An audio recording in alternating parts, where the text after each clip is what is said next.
What's up, startup founders? In this episode of Meet an Investor, we're sitting down with Steve Klebe. Steve is a fintech expert with a decades-long career in financial services. Steve has held multiple director and VP level roles with payment companies like Cybercash, Cybersource, Google Pay, Stripe, and many others. As a startup entrepreneur, Steve has enjoyed several IPOs and acquisitions. Steve is also a longtime investor with Band of Angels, which is where we met as we were both evaluating investment opportunities and startup pitches. Steve talks about how both founders and investors benefit when working with an active angel group like Band of Angels. Steve also talks about the importance of building real-world sales skills. Startup fundraising is sales. You're selling your company's stock. Founders with strong sales skills tend to be more successful, not just in closing customers, but with investors as well. Other topics in this fireside chat include startup go-to-market, growth marketing, how to communicate your exit strategy to an investor, raising funds from friends and family, financial accounting, and finding the right investor or coach for your startup.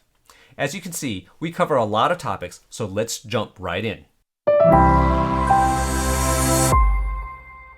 Thanks for everybody for joining. My name is Sam Wong. I am an investor with a Band of Angels, as well as primarily an operator of various startup companies. I serve as a coach for a lot of startup operations as a fractional executive as well.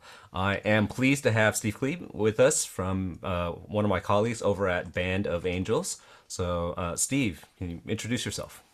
Sure. Thanks, Sam. So hi, everybody. Good morning from San Mateo, California.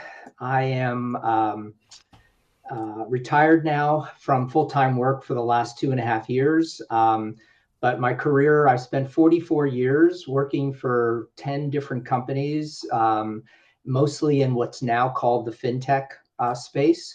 And luckily had the opportunity to participate in 3 IPOs and 1 sale. Which sort of gave me the entrepreneurial bug. I was an early employee in most of those companies.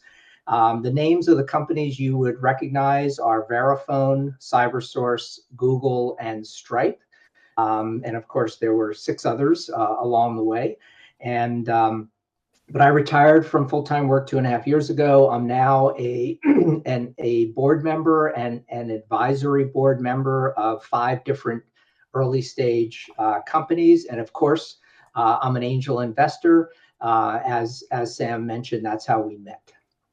Very good. Thanks. So as an investor, if I could ask, what is your investment thesis? What is your ideal startup profile that you like to see? So one of the reasons I joined the band was to get out of my bubble, because I spent all 44 years, working basically in the same space. So the beauty of the band is that not, a small number of companies come across that actually are in my domain of knowledge, but most aren't. So the kinds of things, though, that I'm still more comfortable with are companies that are doing some sort of SaaS business that have a recurring revenue model. I look for founders that have had at least 1 exit.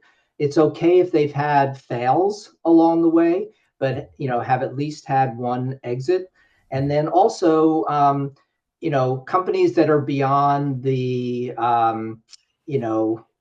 dream stage, that actually have a product in market and have at least a handful of customers that are actually paying, not just like pilot customers. So those are all things that sort of talk to product market fit, proven product market fit. Okay. So customer traction is key to you, and the beyond just the product stage. It's very interesting. So in past times that you've seen a founder pitch, what were some things that founders did in the past that really made you want to invest? So I really like seeing founders that are able, to read the room. Of course, I've been at the band 11 years, and we lived through COVID, where we went to full, Zoom. But the beauty of the band is that, we have once a month, we have an in-person meeting. And so the founders typically are there present in the room, and they're getting an opportunity to make a presentation live. And so I really value basic communication skills. I really value those that, even though they might be a technical founder and not the most comfortable, interpersonal skills, I really value that somewhere along the line they attempted to refine those skills and are able to read the room and repeat, like when they get questions, like repeat the questions, which is one of the most basic skills that people should have. So those are sort of some of the very simple things that I look for that get me comfortable. And then, as far as like the slides that they present, like less is more. So if it's a really crowded slide after slide after slide that's really crowded and difficult to read, I'd rather have less words and more substance. Hmm. Which I know is a challenge oftentimes, because they're feeling pressure to get the entire story out, but sometimes it just is overwhelming to try to sort of dig through all of that content. Hmm. Yeah, so to summarize, founder relationship, being able to really read the room, and what I heard you say is listening skills. You find that the founders, that's a difficult thing to find in people who are pitching you? Well, I think it's a difficult thing for people in general. I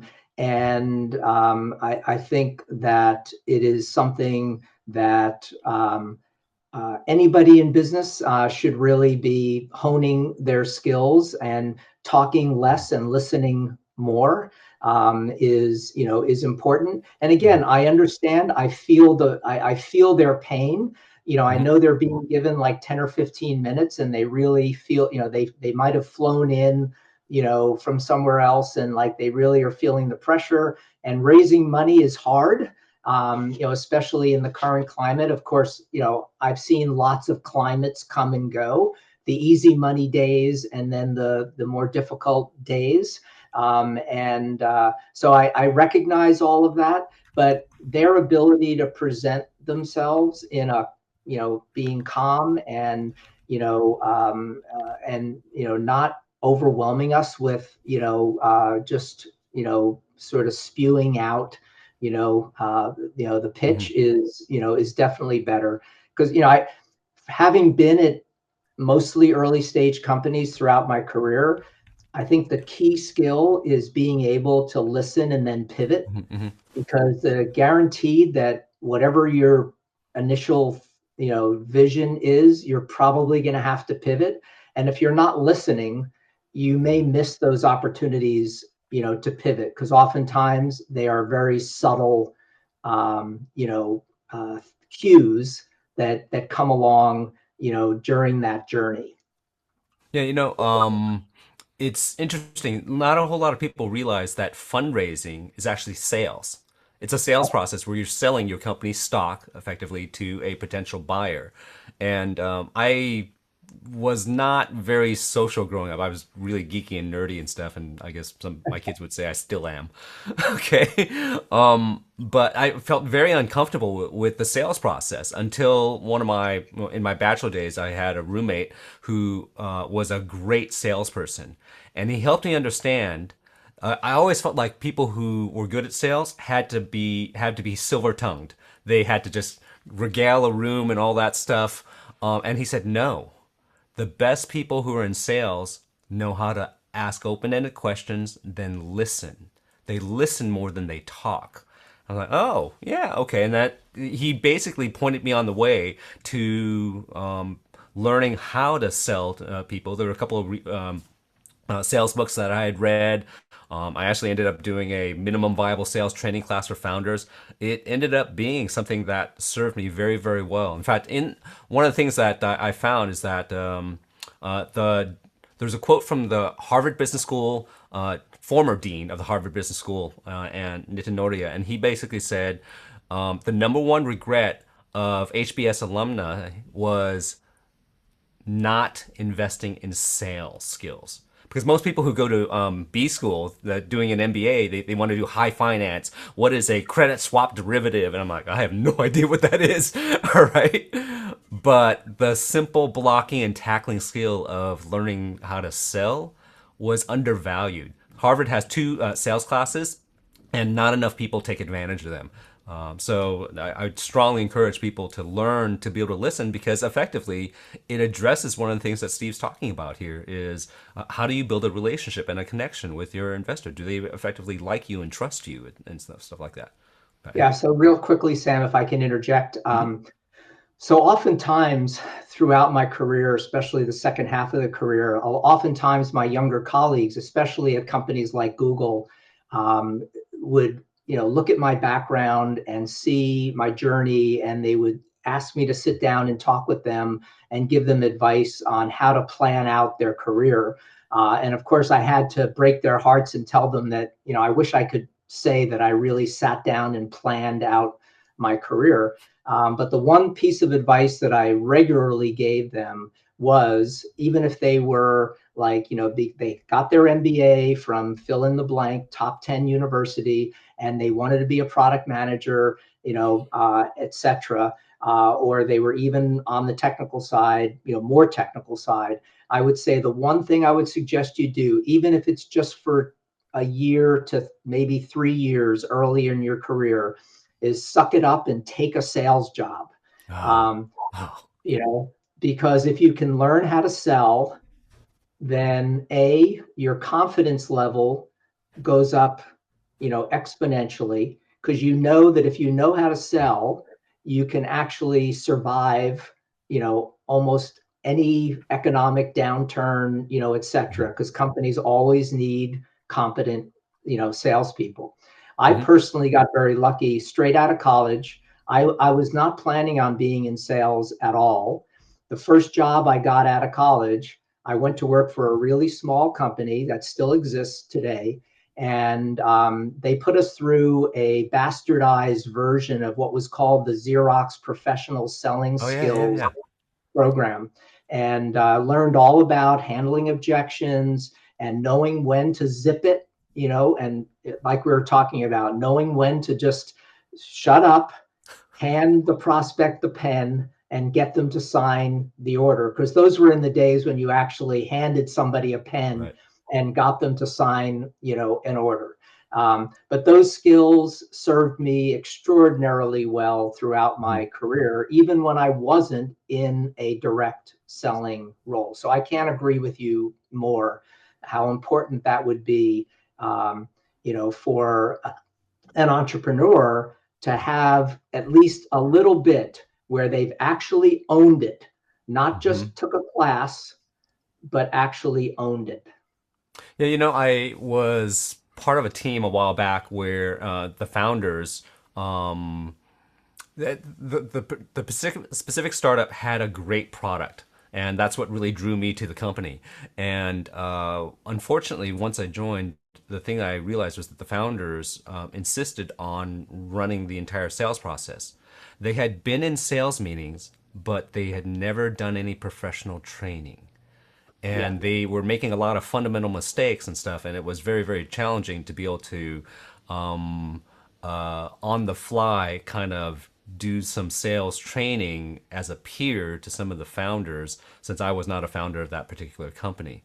It was very, very challenging. It was I think we missed a lot of opportunities where we could have closed a lot of deals, because after I effectively became I ended up leading the sales team the last 4 months of the company, and we were able to just really accelerate sales. That sales tripled after that point. Yeah, Okay. yeah. So being able to, have that experience and being able to overcome objections, Hmm. understand what the hidden objections are, Mhm, which mhm. is more often than not, people are not really telling you what their objections are. Right, right, They're right. more likely, in the fringes and hidden. Okay. And yes, when you go to try to find funds for your company, you are selling. There's no Mhm. ifs, ands, or buts about that. It's interesting because I run into a lot of founders who have no idea what the hot buttons are for an investor. Sometimes you run into to founders. There was one founder I got a pitch from where we asked about how does an investor make money, and the founder was a little frustrated with that question because he said, "Well, we're going to sell a lot of my product, and when we sell a lot of my product, you're going to get rich."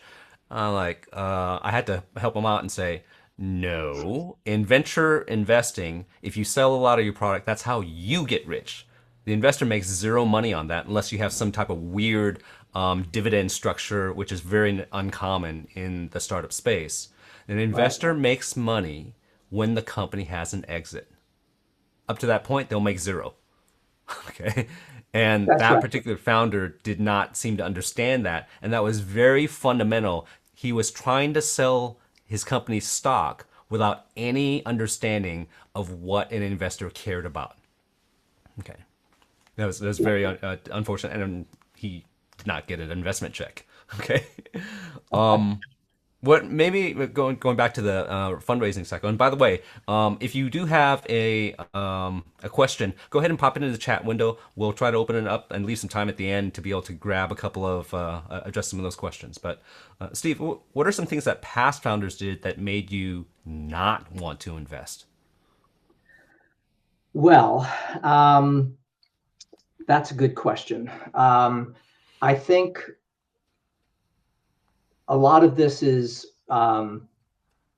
guesswork at that point with a lot of companies. But if it appears that they're not taking competitive analysis, seriously, if they haven't really done their homework Hmm. to understand, who their, competitors are, and how much different their product, is or isn't. Also, not factoring in, um, how difficult it is to overcome inertia of existing solutions in the market to get Hmm. people to change, and just not appreciating the challenges associated, with how difficult it is to, get companies to change processes, to, adopt new software, how difficult it is to train, their staff to, to take advantage of a new solution, even though it might be materially, better. Mm-hmm. um, and then, also not, you know thinking that they're going to go after like the largest of large enterprises, versus maybe focusing a little bit more on, mid-market, companies. So not really understanding, the difficulty of getting larger companies to, adopt new technology, et cetera. Um, and so, I mean, there's a lot of little nuances that, surface during the Q&A Mm-hmm. that just give you hints that, they haven't really thought through, or they haven't personally had any experience, having to deal with those challenges. Yeah, it's kind of funny. Um, you talk about the overcoming inertia and how to be able to basically client acquisition, and this is kind of related to what you mentioned earlier about having startups that actually have some sales. Sit through a ton of pitches where the founder gives the plans for how they're going to acquire customers. If they're early stage, not many of those plans have actually been proven. I look for three things. Are the plans effective, efficient, and scalable? Okay. And what I found is that many founders have great plans in place, or some plans in place. Whether they're great or not is another question. But they're not proven. So they don't understand that an investor's need is to de-risk the investment. By sharing plans alone, that's like 5% of the de-risking process on that particular topic. I'm glad you have plans. I have plans to, build a habitat on the moon.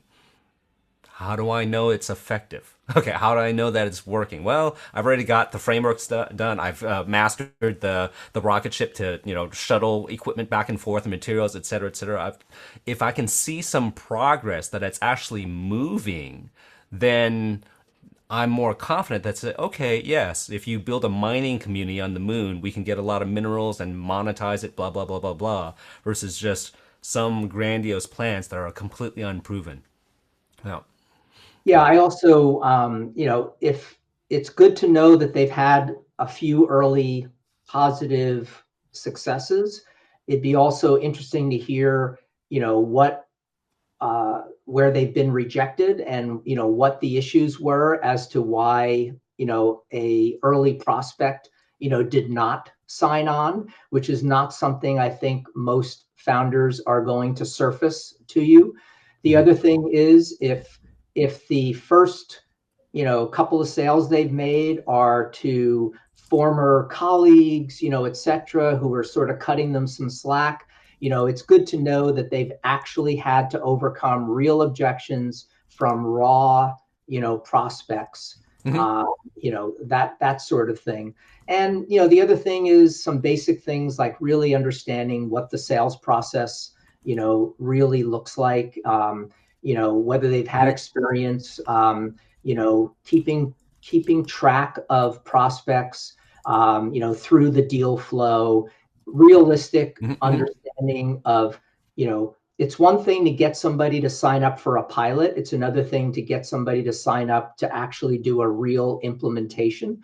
And just understanding, realistically what that, journey is going to look like, Mhm. is, some of those signals become fairly obvious, during Q&A. Mhm. Got it. Okay. Maybe we could ask you this: Is there something that you look for? Well, provide a little context. If you're interested in a startup, a professional investor will oftentimes spend some time going through a process called due diligence, which is Sure. inspecting, more detail about the company. Is there something specific that you look for in the diligence process? Yeah, so we, as part of the band, we have a fairly consistent formula and process. Hmm. And so every company that's pitching the band, I don't remember a single one that didn't have a data room that you could have access to. And, I'm more of a, you know, touch and feel, kind of person. I look for comfort with the business model. I look for a product that excites me. I'm not necessarily the finance person who digs in, to their spreadsheets and things. But the one thing that I do, tend to look at, and again, because I worked at 10 early stage, companies, and, I knew from the other side, how these projections get made and usually not based in much reality. Right. So the one thing I look for is if I see a projection that goes from like you know first full year of sales they're going to do 3 million, Mhm. second full year of sales they're going to do 100 million, like you know, come on, who's kidding who, right? Yeah. And Yeah. so, and so I understand that people want to get their value. It's a delicate game that founders play, right? They want to Hmm. get their valuation up. They want to inspire people, to write the check. Hmm. But at the same time, personally, I'm more interested in sort of doubles and triples. Anybody who projects what they're saying this is going to be a home run, guaranteed this is going to be a home run. I'm opting out and moving on, very, very quickly. But again, I understand, that delicate balance and dilemma, Hmm. that a founder faces. Again, I'm advising a bunch of companies. and I see how difficult it is for them to, raise money, especially in this current climate. Hmm. And so, and then I'm on the other side evaluating companies I'm not associated with, Hmm. and looking at their plans. And it is an art, not a science. Right. You can spend your entire life in the data room, and I know that you do a much better job of that than I do. But it's still absolutely, at the end of the day, it's you know uh, is this founder and team going to be able to adapt to what the realities are, in the marketplace, and pivot their product or their approach, along the way. Because several of the companies that I worked for, um, at times, were about to go under. I mean, along the journey, and then we made it, and a couple of them went IPO, and one of them had an exit. But I can remember vividly, the CEO moseying into my office saying, Steve, we're not, we think we might have to shut it down. Hmm. Hmm. And then, 6 months later, we're rocking and rolling. So, Hmm. Hmm. it is a roller coaster ride, and anybody who isn't prepared for the roller coaster ride, is likely, gonna struggle. Okay, got it. I'm gonna try to intermix a couple of questions or comments from the chat here. I have a lot more I want to talk about, but I want to take an opportunity to address some of the questions. There was one question about exits. Somebody asked about Meebo. Honestly, I didn't know what Meebo was. I had to just Google search it real quick. I guess it's a management buyout, management and employee buyout. Mm. What are types of exits that you as an investor are attractive to you? Exit Yeah, I plans, I mean, I guess. think I think especially in the current climate, if people say, like, we're absolutely headed towards, an IPO, Hmm. that would tend to raise my doubt meter, Hmm. pretty Hmm. high. So I think and also how quickly they think they're going to get to that exit. Hmm. Both of Hmm. those things are warning flags to me. Yeah, I think, getting acquired, is probably the most likely outcome for most companies, if they are so lucky to even get to that point. Hmm. Hmm. Um, and so I'm very comfortable with that. There's also a little bit of an argument about, like, some founders have been coached to say, we're not thinking about that right now. Yeah. We're just focused on building a great company, and, like, Yeah. let nature take its course. Honestly, that's not very believable. I think every founder has it in the back of their mind, Right. whether they're really dreaming big and Right. they Right. think they're Right. going to go IPO, or they think, they're going to get their company to, 100 million ARR, and they're going to get acquired by IBM or Oracle, or somebody like that. And so and some of this, again, is just gut feel, but Hmm.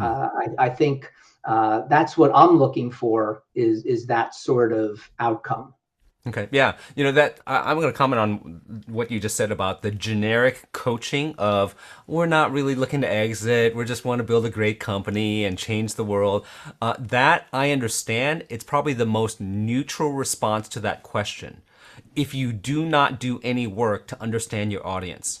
And this is when you're pitching, instead of trying to get as many meetings as possible, I would, instead of a large number of meetings where you invest very little time in, I would focus more on a smaller number of quality meetings. And when you prepare for those meetings, understand and research who you're talking to, what their hot buttons are.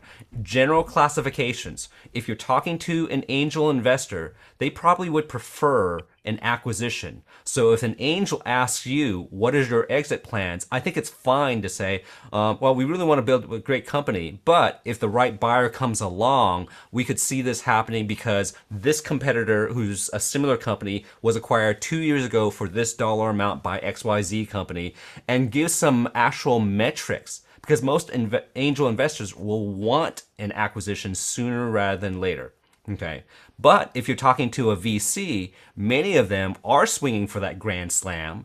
And if you take an early exit, they're going to be a little disappointed because they strike out so much. Okay. Right. They have to have that massive win, that IPO. So they're the ones who tend to say, well, I'm not really looking to exit right away. I can understand if you're talking to a VC how that answer might be more appropriate. So this comes down again to understanding your audience and really going through and not just getting generic advice and blanketing every investor with the same generic response. Dig deeper into who the investor is, what their hot buttons are, and then you can give a better response that motivates that investor. Of course, you don't want to change the response from investor one to investor two and stuff, but in general, if you understand your investor better, you can sell better to what their hot buttons are.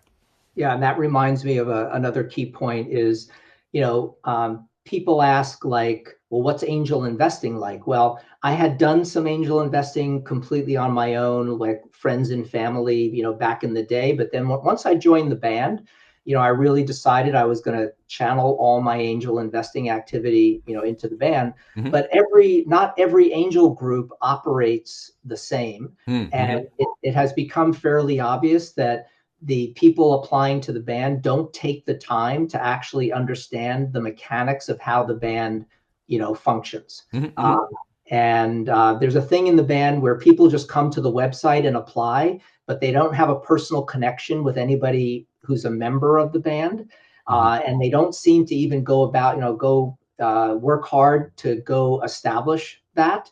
Mm-hmm. And that plays to your point that, less is more, which is part of the whole selling skills thing. I mean, people who are in sales who just care about how many sales calls they've made rather than focusing on getting just focus on 10 key prospects instead of, trying to cover the world. But a simple thing is, we had a situation recently where I actually had wired the money already. And then the company we were investing in decided not to take our money because the person from the company didn't realize that the band uses a third party to aggregate all of our individual investments so that we only end up being one line item on their cap table. And he was concerned that he was going to have to keep us all up to date on a regular basis. And he was going to constantly be getting streams of questions from relatively small investors. And he turned our money down, which in this climate is really ridiculous. But I'm actually thankful that he did at the end of the day, because that was like the biggest warning signal, I've ever seen. But he just didn't take the time to talk to anybody from the band and understand the general mechanics of how the band, functions. Yeah, right. I understand. I remember that situation. If nothing else, that he missed an opportunity to get a bunch of angel investors lobbying for him and on his side. I actually had, I think the deal you're talking about, I also committed to make the investment. Okay. And I spoke with another band member behind the scenes, and that person also said they had committed to make the investment.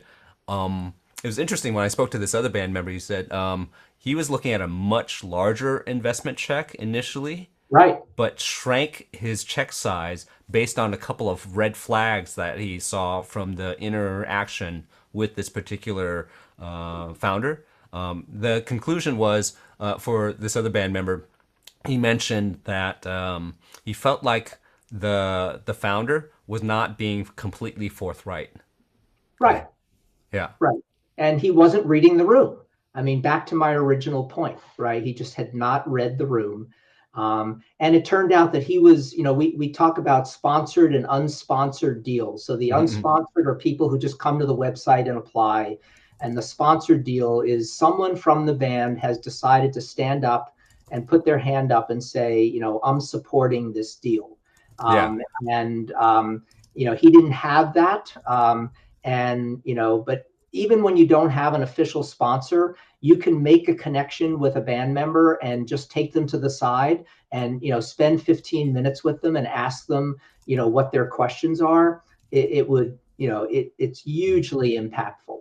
Yeah. So we've gone past some of our originally scheduled time. Are you able to stay a few minutes longer? I can keep going. Why don't we focus on some interesting questions that have come across? Yeah. So one person asked, "What are top three things that a small business needs to know for raising funds from friends and family?" No shares.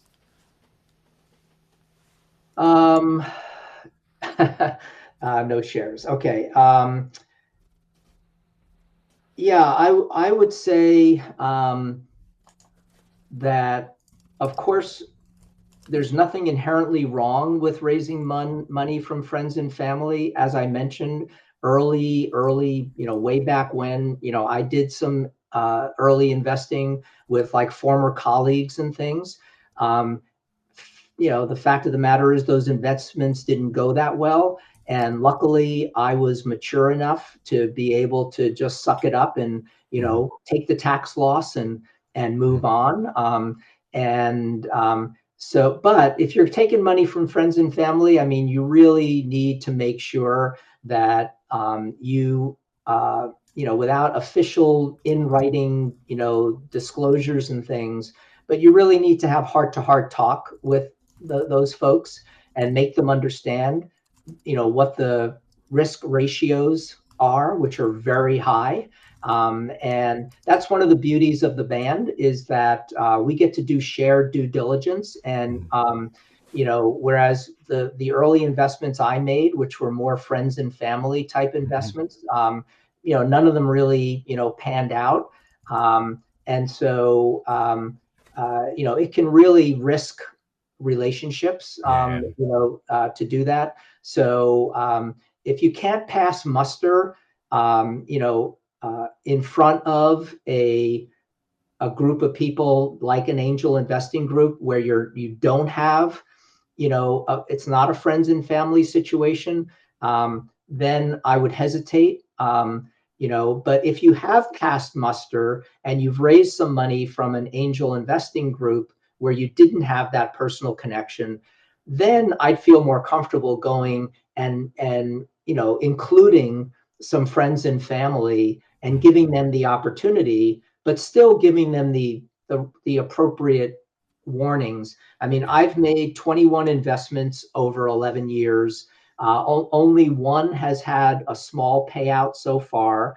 Four of them are dead, so 17 of them are still alive. Mhm. The other thing is people don't realize that these are not get rich quick schemes. If anything, I mean, it's just the opposite. So if you don't have a 5 to 10 year time horizon, you should not be angel investing or friends and family investing if you don't have at least a 5 to 10 year time frame. Yeah, so my thoughts on that question is severalfold. One is make sure that you understand the difference between a small business and a startup.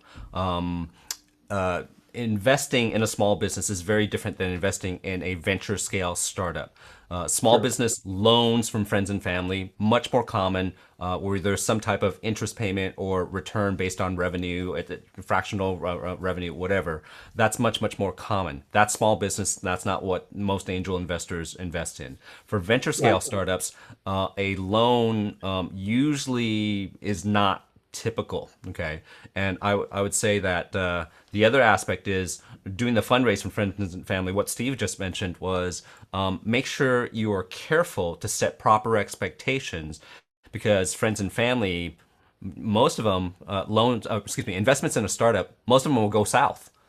And if you have a friend or family member who you've taken their money and then they lose it all, you have to ask yourself, did you potentially oversell?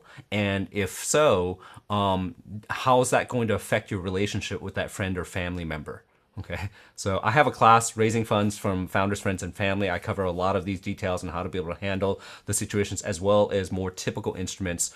Loans are not typical for startups. I mean, convertible notes technically are loans, but the goal is to convert that into equity. So there's a structural issue as well with the question, meaning the investment instrument of a loan is usually not attractive because even if you promise I'm going to pay a percentage of revenue or a dividend or interest or whatever, the risk for a venture scale investor to get some percentage of your revenue or some percentage of interest is not worth it. Okay.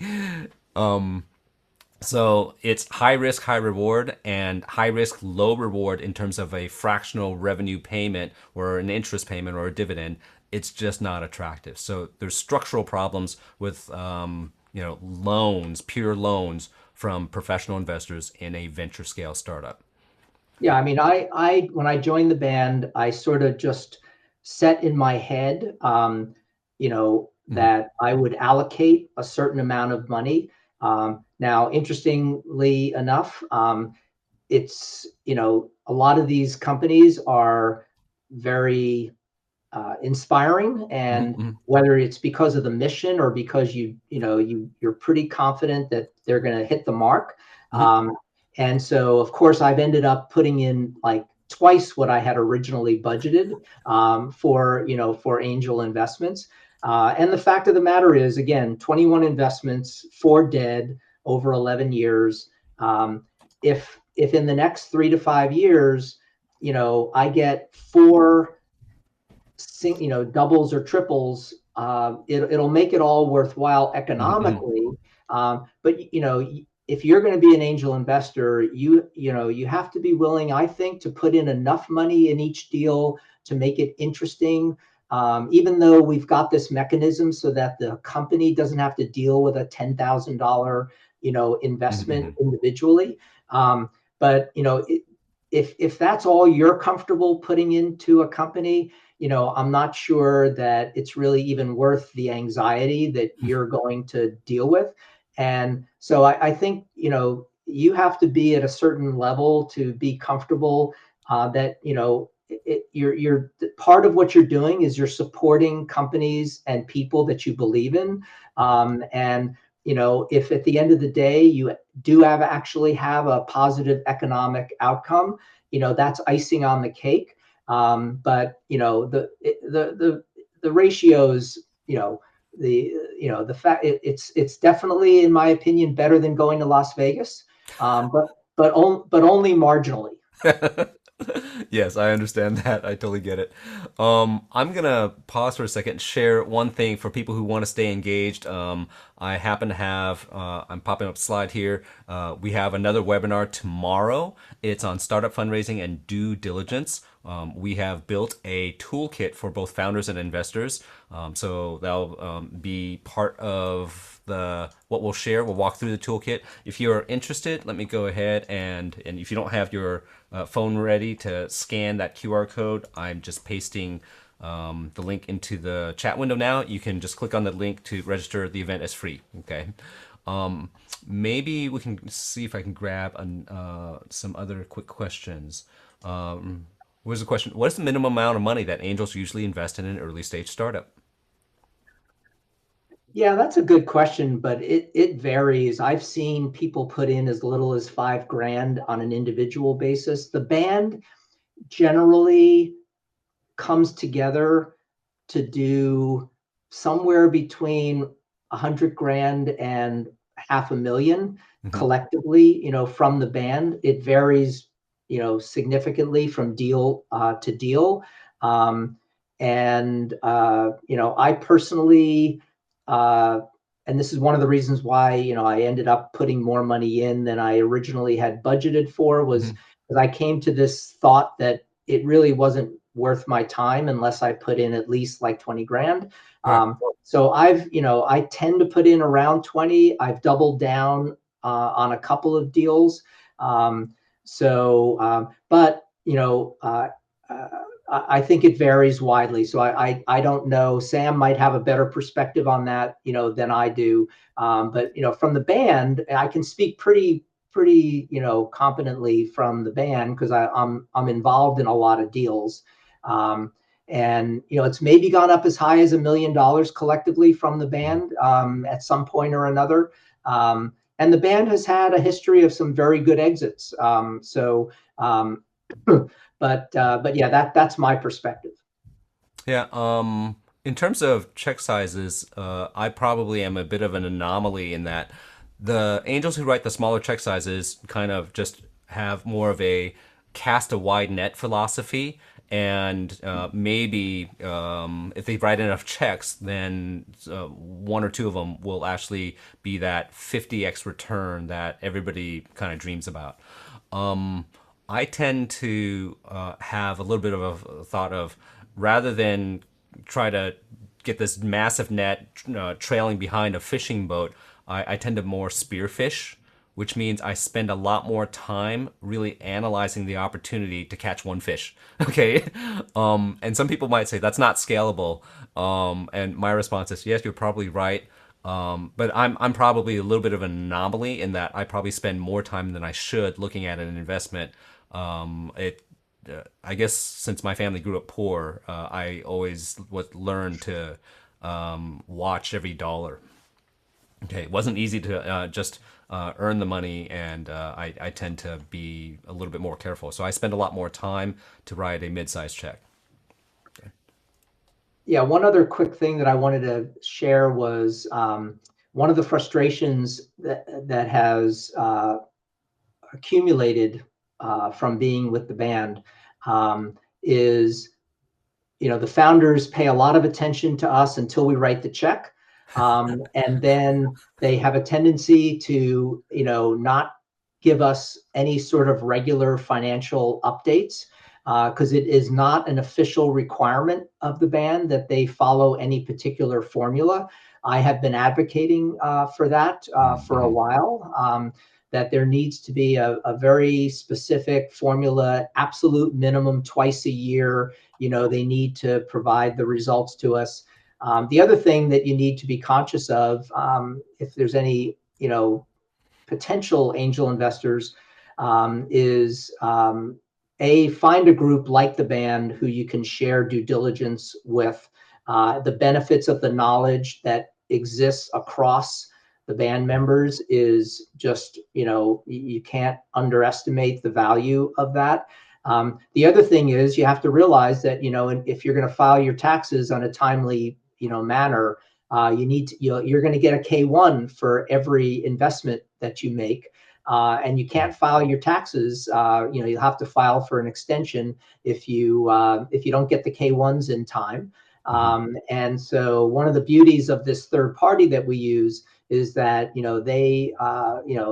that entity works really hard to make sure that companies get the financial reporting done in a timely manner, and he gets the K1s to us in a timely manner. But that has been a frustration over the years. And frankly, I have absolute less than zero patience in the world that we're living in today with the financial tools that are available for every startup company on the planet that are, inexpensive or even free. There's absolutely no excuse that they can't get you their, the K1, by mid-March, so that you can file your taxes on a timely basis. But I would ask any potential company that I was investing in, what tools are they using to manage the investment that they've taken in, and what tools are they using to manage their, their books? And, are they closing their books at the end of every month, in a timely manner? And if they can't answer that question, I would run, I would just pivot and run in the other direction. Yeah, I understand. It's funny. Jason Calacanis, the host of the This Week in Startups podcast, had a quote a while back where he said the number one thing that he's finding that he has to teach founders is accounting. It's like that is a very solvable problem. And I'm glad I took a college level accounting course way back when, because that's probably one of the most used skills that I have nowadays, more so than even software development back when I was a computer science major. But Yeah, well, of course, the worst grade I got in college I have a major in marketing and business. The worst grade I got was in accounting. So I personally know that it's not my forte, but that doesn't give other people an excuse to not be able to, manage that. And again, the tools that are available today, mhm. make it inexcusable for companies to not know what their finances are. And I'm sure many of you watch, Shark Tank. And anytime a founder gets asked for, numbers and they can't like recite those numbers like Mhm, cold, mhm. they just get chewed up and spit out, Mm. because it's absolute, foundation. Yeah, so one of the things that I tend to do with startups where I take a fractional role is I work on eventually building out a dashboard and a cockpit full of gauges for the founders. Um, it's it's difficult because it takes time. There's so many things that you could measure. There are at least some standard stuff that you should measure, starting with your financial performance. Then you can go with advanced analytics and all that stuff into your startup. If you're a sports fan, back in the 1970s, baseball was batting average, earned run average, things like that. Now the advanced analytics in baseball are like, oh my God, what's that crazy abbreviation, Okay. Same type of thing. All right. We are nearing the top of the hour. I'm gonna pick one more question here. What's the best way to find coaches? Um, Best way to find coaches. Of course, it depends on coaches for what. Okay. Is it for coaches for, how to coach you, how to raise money? I would reach out to Sam. Um, but yeah, I mean, I would, one of the things I guess the simple answer I would give to that is that people who are angel investors, I think, are a different breed. And most of them are usually willing to be pretty generous with their time. And so if you're looking for casual coaching, I think that should not be hard to find people who are willing to give you, casual coaching. If you're looking for something official like classes and things, there are organizations like there's the NASDAQ has an Mhm. entrepreneurial Mhm. center that's headquartered here in San Francisco. One of the former directors of the band actually runs the NASDAQ entrepreneurial Mhm. organization. It's an org, it's a .org. Um, and they have classes and things all the time. So kind of like the advice I would give anybody during their career is to get out of your bubble and get out more. And so, attend conferences in your field of interest, network, with people, and, other founders who have had success, not just angel investors, but other founders who have had success raising money. Um, you know, Try to get to know a handful of them. I'm sure they'd be willing to go have a cup of coffee with you. So it's just a question of whether you're looking for informal coaching or formal, coaching. I guess I'd be leery of just doing a Google search and looking for people to coach you on raising money, because I'm sure there's a lot of scams and things out there. So I'm inherently skeptical of that sort of thing. But I don't know. Sam, do you have any other thoughts on that question? Yeah, I have a couple of blogs that I would point people to. I'll go ahead and I wasn't planning this, so I'll go ahead and see if I can put a couple links in real quick. But when I was a first time founder, I ran into a lot of problems, and what it was very, very hard to find coaches who were good at helping me because most of them didn't really truly invest the time. I had an opportunity to sit with the CEO of a publicly traded company. Okay, the publicly traded software company. I thought it was very generous of the person helping me, but the person asked me 5 minutes worth of questions and then proceeded to give me an hour worth of all the mistakes I was making. And I appreciated the time, but that session was completely frustrating because that person spent no time understanding the depth of the problem. Okay. If it was easy to solve 5 minute answers or 5 minutes worth of Q&A would have really would have been helpful. But these problems were hard. Okay. What really helped me was when I sat down with another coach who spent an hour and a half asking questions. I responded. He asked further follow-on questions. And only after he had an hour and a half worth of context did we then spend 2.5 hours brainstorming solutions. That was helpful because that person went into a lot of detail. So I've got a blog on summarizing that. Cheap advice is cheap. To me, the 5 minute drive-by doctor's appointment, if you've got cancer, I don't want a 5 minute doctor's appointment. Okay, I want somebody who does all the tests, all the scans, and gives me all the options, etc., so I can choose the appropriate treatment path. The other thing that I would say is sometimes people go to coaches who are big executives, an SVP at a billion-dollar company or something like that. I would also look for people who actually have real startup experience because that's a different skill set as well. An SVP at a billion-dollar or a publicly traded company, they may drive a vehicle, but they're like a jumbo jet pilot. Whereas a startup CEO, that's a motorcycle racer. Completely different skill set, completely different challenge, etc. Yes, the jumbo jet pilot has 200 passengers whose lives depend on his decisions or her decisions. But they're making one decision every few minutes with lots of instruments and support, air traffic control, things like that. The motorcycle racer, it's got to make 6 decisions every second. Okay, so it's look for the right type of people who really invest, et cetera, et cetera.